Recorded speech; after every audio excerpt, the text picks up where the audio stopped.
अस्सलाम वालेकुम एवरीवन, कैसे हैं आप सब? उम्मीद करती हूँ आप सब अच्छे होंगे। आज की जो वीडियो होने वाली है वो है what really happens in a Pakistani women life. तो इससे पहले मैंने देखी थी कि पाकिस्तान मैन लाइफ कैसी होती है। हालांकि वो पाकिस्तानी आदमियों की ही ऐसी जिंदगी नहीं होती, सेम वही इंडिया में भी वैसा ही होता है।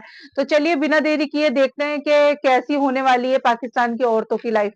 तो फिर करेंगे इसके बारे में बात। तो आइए स्टार्ट करते हैं।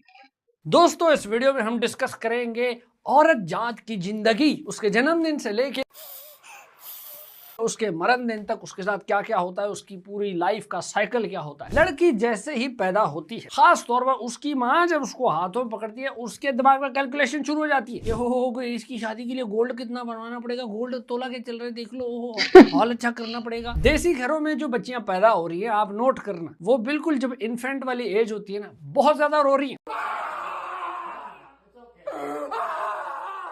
वो इसलिए नहीं रो रही कि वो तो हेल्दी बेबी है, जी नहीं, असल में उनको अभी से पता चल जाता है कि आगे जाके उनकी जायदाद का हिस्सा उनको मिलेगा ही नहीं। ये कुछ गोल्डन वर्ड्स है, जरा गौर फरमाइएगा। जो लोग खाना खाना पसंद करते हैं उनको बोलते हैं फूडी, और जो बहन की जायदाद का हिस्सा खाना पसंद करते हैं उनको बोलते हैं फूडी दिया। Very simple. बूमर्स की जनरेशन में आपने एक और चीज नोट की होगी कि आंटी बेबी जो है ना, वो हर घर में होती है। एक कैरेक्टर कोई होता है आंटी बेबी का। ये कोई टाइम चल रहा था भाई, जिनके घर भी बच्ची पैदा हो रही थी, नाम तो उसका रखते थे, उस पर अलग लड़ाई होती थी, उसके बाद बुलाते उसको बेबी थे। क्यों? क्योंकि ये बेबी है। वाह यार, क्या साइंस है यार। इस लॉजिक के हिसाब से हमारे मुल्क का नाम होना चाहिए था मुल्क। जैसे मेरी बीवी के घर में एक बिल्ली थी, उसका नाम उन्होंने रखा था बिल्ली। मैं कहा ये नाम रखने के लिए तो इस्तिखारा किया होगा तुम लोगों ने, काफी मेहनत लगी होगी। आप नोट करना, हर घर में आपको इस तरह का कोई नाम मिल जाएगा। बेबी, पिंकी, ये किस तरह के नाम रखते थे भाई। ये नामों का आइडिया टोनी कक्कड़ से लेते थे क्या? वो इस तरह के नाम रखते थे कि जो जब बच्चियां छोटी होती हैं उन पे तो वो क्यूट लगता है, लेकिन वो ये भूल जाते कि यार इन्होंने बड़े भी होना है। अब आंटी बेबी के 4 बेबीज है यार, 4 बच्चे उनके, मैं उनको कैसे बुलाऊं आंटी बेबी? अजीब, इनको समझ नहीं आती थी, दौर बदल भी सकता है। वो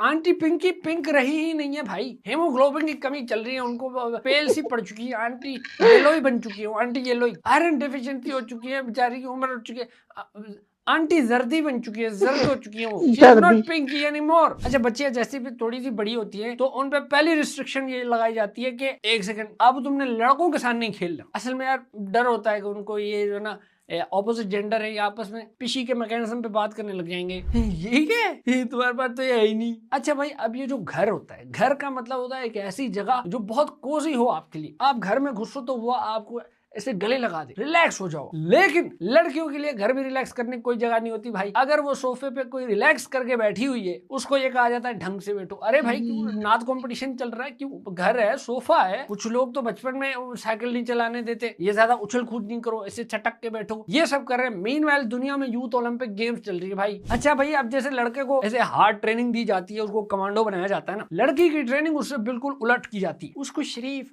उसको मस्कीन, उसको गरीब, ऐसे कुछ न बोलने वाली टाइप बनाया जाता है। और ये कह के कि अच्छे घर की लड़कियां ये नहीं करती, अच्छे घर की लड़कियां वो नहीं करती। अरे भाई, मैं कहता हूं आप ना एक गाइड बुक बना दो ना, उसका टाइटल भी लिख दो अच्छे घर की लड़कियां, या फिर उसको अंग्रेजी में टाइटल लगा दो हाउ टू ऑपरेस वुमेन। अच्छा, फिर जैसे बच्चे स्कूल में आती हैं, आपने देखा होगा वो ड्राइंग में अच्छी होती हैं, वो झोंपड़ी वाली ड्राइंग बना रहे हैं, हट वाली, वो पीछे पहाड़ है, उसके अलावा भी ड्राइंग्स बना के चार्ट पेपर पे वो पूरे क्लासरूम में चिपकाई हुई है। ज्योमेट्री भी उनकी पिंक ऐसे बारबी वाली है, उसमें चीजें सॉर्टेड पड़ी हुई हैं। और मीनवाइल जो स्कूल के बच्चे हैं, लड़के जो हैं, वो इरेजर में पेंसिल डाल के वो शेव कर रहे हैं, वो अपनी दाढ़ी के आने का इंतजार कर रहे हैं। भाई ये एज जैसी गुजरती है ना, उसके बाद कुछ ऐसा होता है, ऐसे लगता है जैसे लड़कियां जो हैं वो तोशाखाना के केस में पकड़ी गई हैं, क्योंकि फिर वो बन जाती है कैदी नंबर 804। उनको ऐसे कैद किया जाता है घर में, के बाद पूरी कोशिश होती है ये बाहर ना आए। भाई वालिदैन इतने डरे होते हैं, वो कहते हैं यार ये सारे सुराग बंद कर दो घर के, ये भाग जाएगी। उनको एक कांस्टेंट डर होता है। डर उनको ये होता है कि यार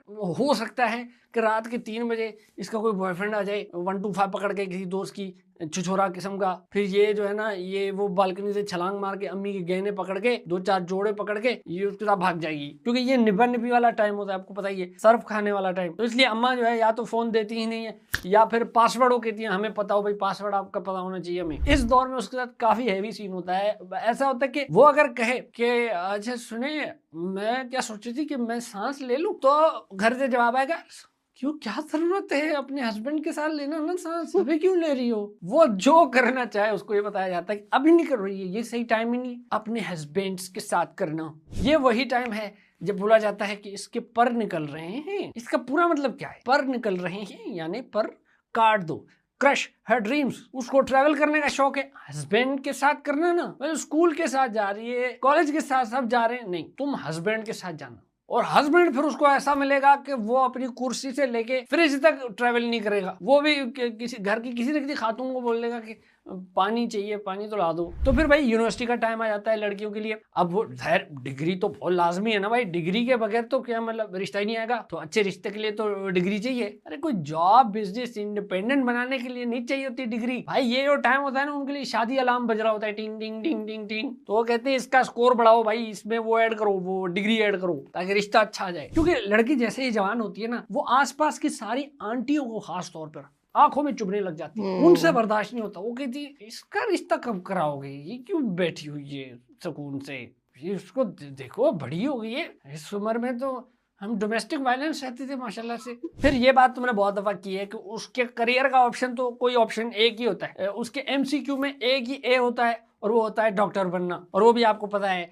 वो इसीलिए कि ताकि दूर दराज से उसको कॉलें आ जाए कि ये हमारे बच्चों को टटियां लग गई हैं, प्लीज कुछ प्रिस्क्राइब कर दें। या फिर अगर वो खूबसूरत है तो फिर वो इंग्लिश की टीचर बन जाती है। भाई ये कुछ है, ये कोई साइंस है, मुझे नहीं पता। ये हॉगवर्ट्स वालों से पूछो कि मैंने इंग्लिश की टीचर कोई एवरेज लुकिंग नहीं देखी। इंग्लिश की टीचर जब भी जिसने भी देखी है ना, उसने ये सोचा कि इसके माँ बाप ने इसको मॉडलिंग करने नहीं दी, ये इसलिए इंग्लिश टीचर बन गई है। अच्छा, थोड़े खुले जहन के अगर कोई लोग हुए तो फिर ये है कि मैक्सिमम उसको फ्लाइट अटेंडेंट बना देते हैं। फिर जब रिश्ते का टाइम आता है ना भाई साहब, तब तो लड़की को ऐसे ऑब्जेक्टिवली घुमा घुमा के देखा जाता है ना, उसके स्पेसिफिकेशन, उसके फीचर्स बिल्कुल जैसे कोई ऑब्जेक्ट हो, वॉशिंग मशीन है, माइक्रोवेव है। बल्कि ये किस्सा सुन लो, मेरे दोस्त के घर में जो है ना लोग आए रिश्ता देखने उसकी बहन का, तो उनमें से एक आंटी कहती हैं कि बेटी वो जरा चल के दिखाना। दोस्त मेरा जो है वो अर्थ हो गया, उधर ही रोक दिया उसने, और आंटी समोसा निकाले मुंह से, चुप करके बैठो, समोसा निकाले मुंह से, सही करा। तू बिस्किट नीचे रख, बिस्किट नीचे रख, जाओ यहाँ से, कोई रिश्ता नहीं होगा, निकलो यहाँ से। उसने भाई मना कर दिया सबको, उसने भाई खत्म कर दिया, कोई रिश्ता नहीं होगा यहाँ से, निकलो यहाँ से। चल के दिखाओ भाई, क्या आपने रैंप वॉक करानी है उससे? अच्छा, जब उसका शादी वादी हो जाए ना, तब उसके लिए एक नया चैलेंज आता है। नए घर में लो जी पता चलता है हमारे यहाँ तो ऐसे ही होता है, लो जी पता चलता है इनके अलग रूल्स हैं, एक ये नई फैमिली है, ये इनके यहाँ है, ये होता है। तब लड़की को एक नई चीज रियलाइज होती है कि ओ अनपेड लेबर तो करनी है, यहाँ पर भी खिदमत करनी है, लेकिन उसका स्टाइल अलग होगा। और साइकोलॉजी के लिए सबसे बड़ा जो सवाल है, सबसे बड़ा जो मसला है, वो ये है कि भाई सास और बहू में किसी तरह हार्मनी हो जाए। मैं कहता हूँ समी और मुइज की भी जो है ना वो सुलह हो सकती है। ये दो ऐसे रिश्ते हैं जो टकराते ही रहते हैं। एक और बड़ा घटिया सा फ्रेज आपने सुना होगा इस सोसाइटी में, जो लड़के को बोला जाता है एज इंस्ट्रक्शन, अपनी बीवी को लगाम दे के रखो। अरे लगाम दे के क्या बोलते, वो बसंती की धन्नो है, वो घोड़ी है, क्या लगाम क्या देख के रखो भाई? लगाम वाला जानवर आपने देखा है, वो फुल आपके कंट्रोल में होता है। आप यहाँ से खींचते हो राइट चला जाता है, यहाँ से खींचते हो लेफ्ट चला जाता है, यू करते हो तो वो रुकता है, वो आपके सारे कंट्रोल में होता है। समझ आए? फुल आपका कंट्रोल होना चाहिए। ये इंस्ट्रक्शन दी जाती है हस्बैंड को कि बेसिकली आपने उसको खोती घोड़ी कोई जानवर समझना है। माँ जब वो बनती है तो उसका फिर पूरा टाइम बच्चों में ही जाता है। भाई मैंने देखा है हमारे दौर की वो बला की खूबसूरत लड़कियां, मतलब वो जो यमन के किसी शहजादे को भी मुंह ना लगाएं, शादी के बाद बच्चों के बाद बिखरे हुए उनके आइंस्टाइन हेयर कट वाले बाल, सारा टाइम जो है वो बच्चों को देखने में चला गया। यार बच्चे शोर बहुत करते हैं यार।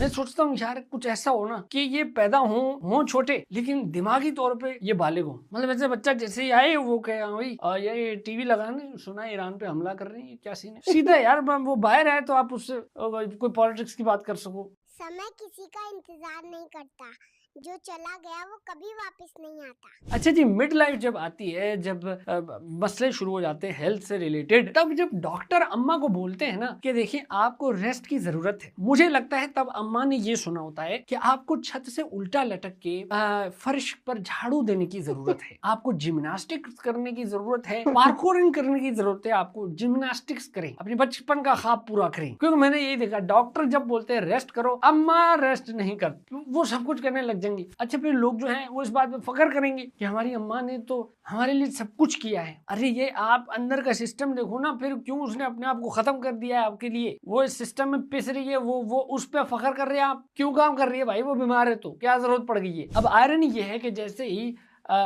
उस लेडी की ओल्ड एज आती है, अब क्योंकि वो खुद इस सोसाइटी का प्रोडक्ट है, तो वो भी अब वही बन जाती है जिससे वो नफरत करती थी। She सही becomes बात है। what she hates, क्योंकि सास भी कभी कोई बहू बहू थी। थी। वो भी बेटे को इसी तरह बोल रही होती है कि तुम्हारी बीवी ने ये किया तो तुम्हारी बीवी ने वो किया, और ये सदियों से ये चलता चलता है। रहता है। लेकिन आई होप ये जो जनरेशन है ये बेटर हो। बाय द वे, एक छोटी सी डिटेल कि ओल्ड एज अब में की ही जो जनरेशन अगर होगी ना वो कोई काफी खातून जो बेटर है होगी पहले के किसी मुकाबले। लिबरल किस्म के घराने से है, तो आपने उसके ग्रे कलर के बॉब हेयर कट वाले बाल जरूर देखे होंगे, जिसपे बाकी सारी दुनिया, बाकी सारी आंटियां उसको मॉडर्न नहीं कहती, फॉरवर्ड कहती हैं। ये तो बहुत फॉरवर्ड है। ये फॉरवर्ड क्या होता है यार? और लगे यार कैरेक्टर असैसिनेशन भी की जाती है भाई। इस उम्र में इतना तैयार होना क्या मतलब है इसका? अरे क्यों भाई, सही इंसान बात है है। यार, वो उसको चाहिए वो हर वक्त अच्छा रहे, खूबसूरत रहे भाई। क्या यही गोल था? वो शादी के लिए ही तैयार होना है और बस हो गए 4 बच्चे तो खत्म हो गई जिंदगी। आप कभी तुर्की जाएं, अजरबैजान जाएं, वहां तो भाई वो 80 साल के लोग इतने तैयार हुए में घर से निकल रहे पूरे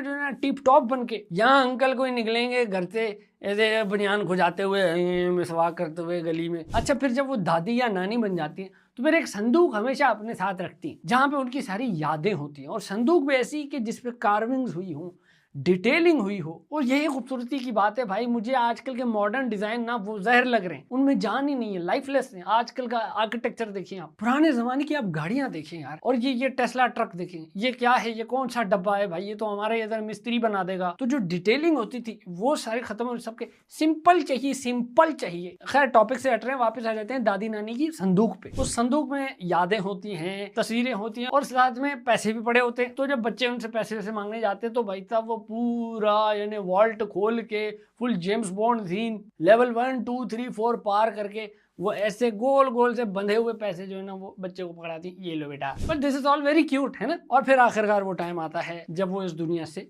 चली जाती है, और फिर लोग बोलते हैं यार इस औरत में सब्र बहुत था यार, बहुत साबरीन औरत थी यार। अब मैं आपको बताता हूँ, सब्र जो है ना बेसिकली हमारी सोसाइटी में है कि सब्र सहते का जाओ, मतलब कि वो कितना जुल्म सहते सह जाओ। सकती सही है, बात है। उसके जुल्म सहने की सलाहियत को ही सब्र कहा जाता है, और उस पे उसको कॉम्प्लीमेंट किया जाता है। कभी ये नहीं कहा जाता कि बड़ी खुश मिजाज औरत थी, कसम से। जैसे प्लेटो ने कहा था कि अगर किसी सोसाइटी में सिर्फ मर्दों को ही एजुकेट करते जाओगे तो ये ऐसी बात है जैसे आपने अपने जिस्म के आधे हिस्से को ट्रेन किया है। मतलब ये ऐसा है कि जैसे आपने सिर्फ अपने राइट हैंड को ट्रेनिंग दी है काम करने की, ये फिर ऐसे ही सुन पड़ा होगा। तो आप देखिए फिर एफिशिएंसी क्या ही होगी एक सोसाइटी की। खैर मैं ज्यादा ज्ञान नहीं फैल रहा।